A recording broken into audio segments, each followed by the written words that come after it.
झारखंड सरकार को लगता है कि कोरोना काल के साइड इफेक्ट से निपटने का एकमात्र तरीका है कि यहाँ इन्वेस्टमेंट को बूस्ट किया जाए, इन्वेस्टमेंट को प्रमोट किया जाए और इंडस्ट्रियलाइजेशन को बढ़ावा दिया जाए, तभी जो है उबरा जा सकता है जो इफेक्ट है कोरोना काल का, उसके इफेक्ट से। यहाँ पे उसके लिए सरकार ने विचार किया है कि 27 और 28 अगस्त को इन्वेस्टर समिट का आयोजन किया जा रहा है।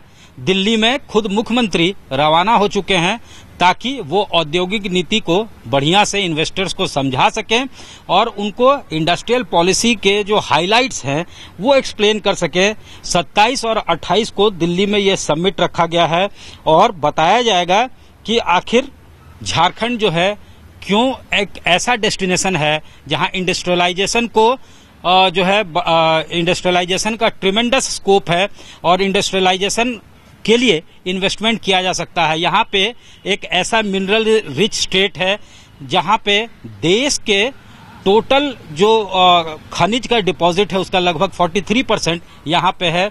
प्रकृति ने हर तरह के संसाधनों से झारखंड को नवाजा है। ऐसे में यहाँ पे अगर उद्योग धंधे लगाए जाएं तो उसके लिए काफी स्कोप और संभावनाएं हैं। अब इसमें जो है सरकार ने नया इन्वेस्टमेंट पॉलिसी और नया जो इंडस्ट्रियल पॉलिसी लाया है उसके कई हाइलाइट्स हैं जिसको एक्सप्लेन किया जाएगा।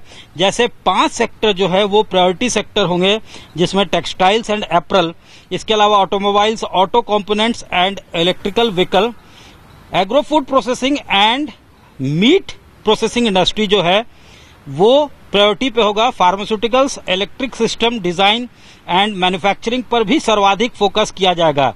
नई औद्योगिक नीति के तहत 8 सेक्टर स्टार्टअप के लिए रखे गए हैं जिसमें हर तरह की सुविधाएं दिए जाएंगे।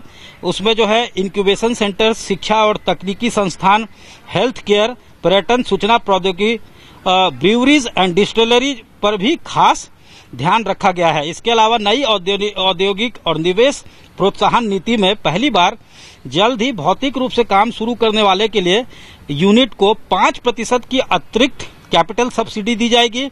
इस प्रकार से निजी विश्वविद्यालय, medical education and health care facility को इंसेंटिव का प्रावधान दिया गया है ताकि लोग अट्रैक्ट हों, मोटिवेट हों।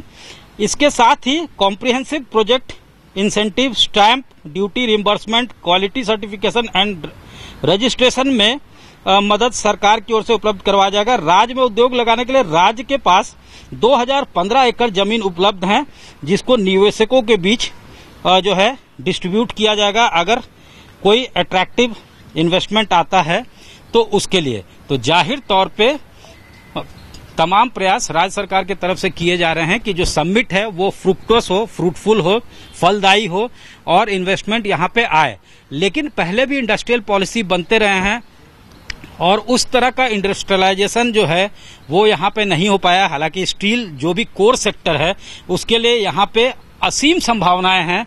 जैसे स्टील का सेक्टर, पावर का सेक्टर, उसके लिए यहाँ पे बहुत संभावनाएं हैं।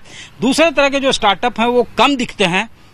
यहाँ पे एक बात बताना जरूरी है कि सरकार के नए इंडस्ट्रियल पॉलिसी में एक ये भी क्लॉज है कि जो कंपनी भी यहाँ इन्वेस्टमेंट करेगी या जो एंटरप्रेन्योर आते हैं या कोई एंटरप्राइजेस आता है या फिर कोई इंडस्ट्री आती है तो उसको 75% नौकरी, 30,000 तक जो सैलरी जिन पदों के लिए है उसमें 75% रिजर्वेशन का भी प्रावधान रखा गया है। तो ये क्या इन्वेस्टर्स को सूट करेगा, ये भी एक अहम सवाल होगा। हालांकि सरकार की तरफ से एफर्ट्स किए जा रहे हैं और कोई भी स्टोन को अनटर्न नहीं रखा गया है ताकि इन्वेस्टमेंट को अट्रैक्ट किया जा सके। खुद मुख्यमंत्री दिल्ली में हैं और 27-28 को दमखम लगाएगी सरकार ताकि ज्यादा से ज्यादा इन्वेस्टमेंट यहाँ पे आ सके, ये बताते हुए कि यहाँ पे संसाधनों की कमी नहीं है और स्टील, पावर, अन्य सेक्टर्स जो हैं उसके लिए भी काफी स्कोप और प्रॉस्पेक्ट्स हैं। कैमरामैन राकेश तिवारी के साथ सत्यजीत कुमार, रांची आज तक।